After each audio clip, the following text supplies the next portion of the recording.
The sound still lives inside my head. Metal screaming as it tore loose above us. People shouting, glass exploding like thunder. One second, I was just another guy in a hard hat starting a normal morning. And the next, I was running toward a car being crushed right in front of my eyes. I did not know her name then. I only knew someone was trapped and time was running out. The Grand Horizon site was chaos. Dust filled the air so thick it burned my throat.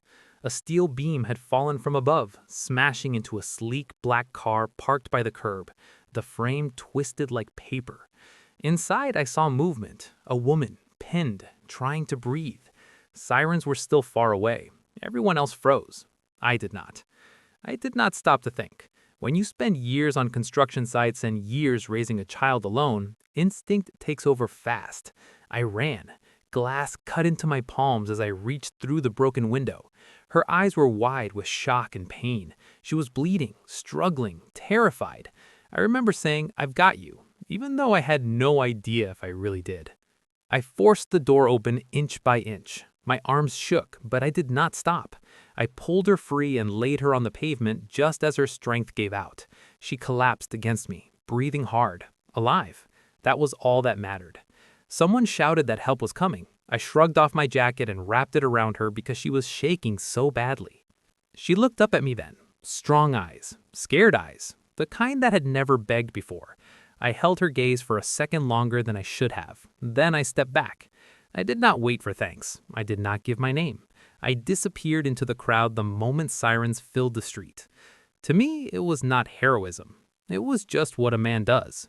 The next morning, my alarm went off before dawn. I shut it down fast and stood still in the hallway, listening to my daughter breathe. Sophie's soft little sighs were the reason I woke up every day and kept going even when my body ached. I made coffee, packed lunches, and tiptoed into her room. Her walls were covered in drawings, rockets, crooked houses, suns with smiling faces. I brushed her hair from her forehead and whispered, "Time to wake up, sunshine." She smiled before her eyes even opened. That smile fixed everything broken in me. Breakfast was simple: cereal, milk, an apple cut in slices. Selfie lined her cereal into neat rows before eating. I let her. Order mattered to her. Maybe it mattered to me too. Her mother left years ago. She said she was not built for this life. I never spoke badly about her, but I filled the silence she left with stories, school projects, and late-night talks under blanket forts. Selfie never lacked love, even if she lacked sleepovers with two parents like other kids. After tying her shoes, mismatched socks and all, I walked her downstairs to Mrs. O'Connor's apartment.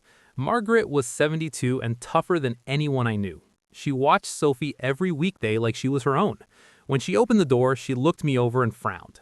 "You look tired," she said. "I'm fine," I answered, like always. She did not believe me. She never did. I kissed Sophie goodbye and headed back out into the cold Chicago morning. I carried yesterday with me, the crash, the woman's eyes, the weight of the jacket I no longer had. I told no one. Some things do not need to be shared. Across the city, I did not know that the woman I saved was sitting in a glass tower with bruises hidden under a tailored suit. I did not know her name was Victoria Hale. I did not know she was a CEO, powerful, rich, used to control. All I knew was that my life stayed small and steady, just the way I needed it to be. Days passed. Then one Saturday morning, Sophie and I went to Riverside Park. She climbed the monkey bars like she was invincible. I sat on the bench, coffee in hand, watching her every move. "Daddy, look, I'm a bat," she yelled, hanging upside down. I laughed and told her to be careful. That was when a voice behind me said, "She's fearless." I turned. The woman standing there was different. Seeing her there in Riverside Park did something to me I was not ready for. My world was small on purpose. Work, home, Sophie. That was the circle. Victoria Hale did not belong in it. Yet there she was, standing a few feet away while my daughter hung upside down from the bars, laughing like nothing in the world could touch her.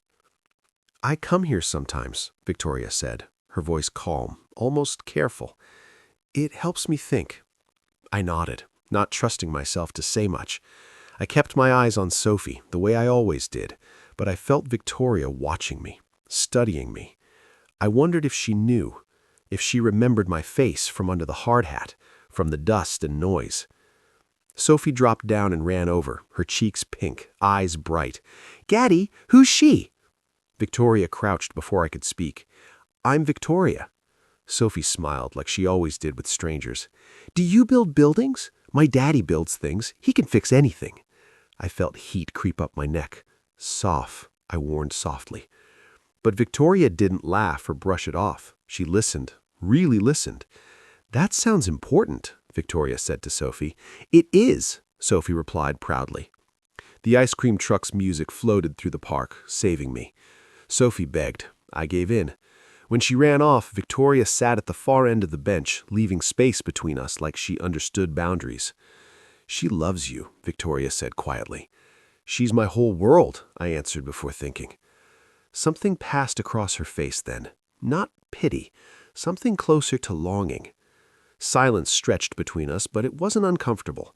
When Sophie came back with 3 treats and handed one to Victoria like it was the most natural thing in the world, I knew nothing about this moment was an accident. That evening, after dinner and homework, there was a knock at my door. I wasn't expecting anyone. When I opened it and saw Victoria standing in the hallway, my chest tightened. "I know it was you. The accident." I let her in. Sophie talked her ear off about a cardboard rocket while I watched, unsure, wary. When Victoria offered money, help, rewards, I shut it down. "I don't want Sophie thinking kindness is something you get paid for," I said. Victoria looked stunned. Then she nodded, slowly. "Then just let me thank you," she said. That night changed something. Not loudly, quietly. A few days later, Riverside started to feel different. Men in suits showed up. Offers were made. Pressure followed. Margaret was scared. Neighbors whispered. I felt it in my gut before I understood it. Someone was circling our home. Victoria came to me again, this time with blueprints and worry in her eyes. She told me about Marcus, about what he was doing, about Riverside. She needs help, real help. I laughed at first. Me? But she spread the plans across my kitchen table, right beside Sophie's crayons, and something I had buried years ago stirred. Before Sophie was born, before her mother left, I had dreams once about building places that cared about. By the time summer began to fade, Riverside was no longer quiet the way it used to be. It was louder, but in a good way. Hammers rang out early in the mornings. Paint brightened walls that had been dull for decades. People stopped closing their doors so fast. They lingered. They talked. They hoped. Victoria and I spent more time together than I realized. Meetings turned into late evenings. Late evenings turned into shared walks through half-finished hallways where the smell of fresh wood mixed with old brick. We did not talk about feelings. We talked about people. About Margaret needing better lighting on her floor. About kids needing space to run without crossing traffic. About making homes, not just buildings. Marcus did not like that. The rumors started hitting harder. Articles questioning Hale development, anonymous claims about delays and safety failures, investors calling non-stop. I saw the toll it took on Victoria even when she tried to hide it.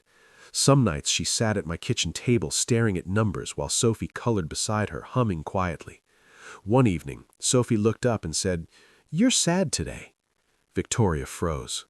"Grown-ups get sad too," Sophie added, like it was the most obvious thing in the world. Victoria smiled, but her eyes were wet. Later, when Sophie was asleep, Victoria admitted the truth.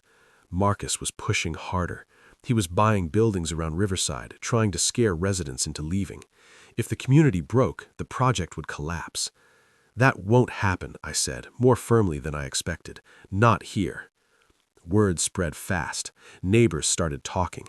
Margaret was approached again. This time, she said no without shaking. Others followed. They trusted me.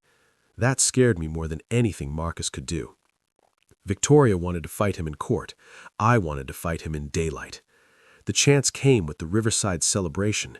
The first phase was finished. New windows, safe wiring, a community courtyard reborn, music, food, people smiling again. Victoria agreed. If Marcus wanted an opening, we would give him one. The day of the event, Sophie wore a butterfly painted on her face. She ran through the crowd like she belonged everywhere. I stood next to Victoria while she spoke, her voice calm and strong. She talked about families, about staying, about dignity. Then Marcus arrived. He walked in like he owned the air, sharp suit, sharp smile. He tried to embarrass her, to turn people against her, to make this look like a trick. I felt anger rise, but Victoria stayed steady. She let the evidence speak. City officials stepped forward. Papers were handed out, proof of intimidation, sabotage, fraud. Marcus's smile cracked. Residents spoke up. Margaret spoke up, so did others. People Marcus thought were silent. When detectives moved in, the crowd didn't cheer. They stood taller. That mattered more. Marcus looked at Victoria like he wanted to burn the world down, but it was over. That night, Riverside felt different again, lighter, like it could breathe. Standing there with Sophie asleep on my shoulder and Victoria beside me, I felt something close to peace. Not victory, peace. Later, when it was quiet, Victoria spoke softly. "You changed everything." I said, "No, we did." She looked at me then, really looked at me, and for the first time, I saw fear there too. Not fear of losing power, fear of wanting something real. I wanted it too, but neither of us said it. Not yet. After Marcus was gone, life did not suddenly become perfect. It became quieter, and that quiet gave space for truth. Riverside settled into itself like it had been waiting to exhale for years. The renovations continued, but now they felt different. Not rushed, not threatened. Neighbors waved again. Kids played past sunset. Margaret sat in the courtyard every afternoon like she had reclaimed something that was always hers. Sophie's favorite place became the rooftop garden. She checked the sunflowers every day like they were old friends. I watched her kneel in the dirt beside Victoria, the two of them talking softly, laughing when soil smudged her hands. Victoria had never looked more at ease than she did right there, away from glass towers and boardrooms. I told myself to be careful. Victoria's world and mine were still far apart. I fixed doors. She signed contracts. I counted dollars. She counted millions. I had spent years learning not to want what could disappear. Still, we kept finding ourselves together. Some evenings it was just coffee at my kitchen table while Sophie slept. Other nights it was quiet walks through Riverside, talking about nothing and everything. She told me about growing up feeling like love was always earned, never given. I told her about nights sitting on the floor outside Sophie's room after her mother left, afraid to move, afraid she would wake up and realize it was just us.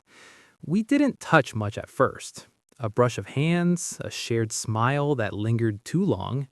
The space between us carried weight. One night, Sophie fell asleep on the couch between us while a movie played quietly in the background. Her head rested on Victoria's shoulder. I went to move her, but Victoria shook her head gently. "It's okay," she whispered. "I've got her." Something in me cracked then, not painfully, softly. When I tucked Sophie into bed later, she mumbled sleepily, "I like her, Daddy." That night, Victoria stood on the balcony with me. The city lights spread out below. The wind was cool, honest. "I don't want to rush you," she said. "I don't want to rush anything." I nodded. Me neither. Silence held us again. Then she reached for my hand. Slow, careful. I didn't pull away. We stayed like that for a long time. Weeks passed, then months. Riverside kept growing. So did something else, something fragile and strong at the same time. We learned each other's rhythms. My early mornings, her late nights, Sophie's questions, her quiet fears. We argued sometimes, real arguments, but we stayed. One afternoon, Sophie ran toward us holding a new drawing. 3 figures holding hands in front of a building with flowers on the roof. "This is us," she said simply. Victoria looked at me, searching for hesitation. I found none. I didn't know when love showed up exactly. It didn't arrive loudly. It settled in, the way home does. The day Victoria asked me to officially join the project as a partner, not an employee, I almost said no out of habit. Then she said, "Not because I saved the neighborhood, because you built it." So I said yes. The press found out eventually. They always do. They liked the story of the billionaire CEO and the single dad. They tried to turn it into something shiny, something simple. They missed the truth. The truth was quiet nights, shared meals, a little girl who felt safe, a woman who learned love did not have to be earned, a man who learned it was okay to want more. The jacket I had given Victoria that day at the accident hung in our hallway now. She never let me throw it away. Sometimes when Sophie is asleep and the city is still, I think about that moment. The sound of tearing metal, the choice to run forward instead of back, how 1 second can split your life in two. I saved her that day, but she and this strange, beautiful family we built saved mine right back. And this time, I didn't fade into the crowd.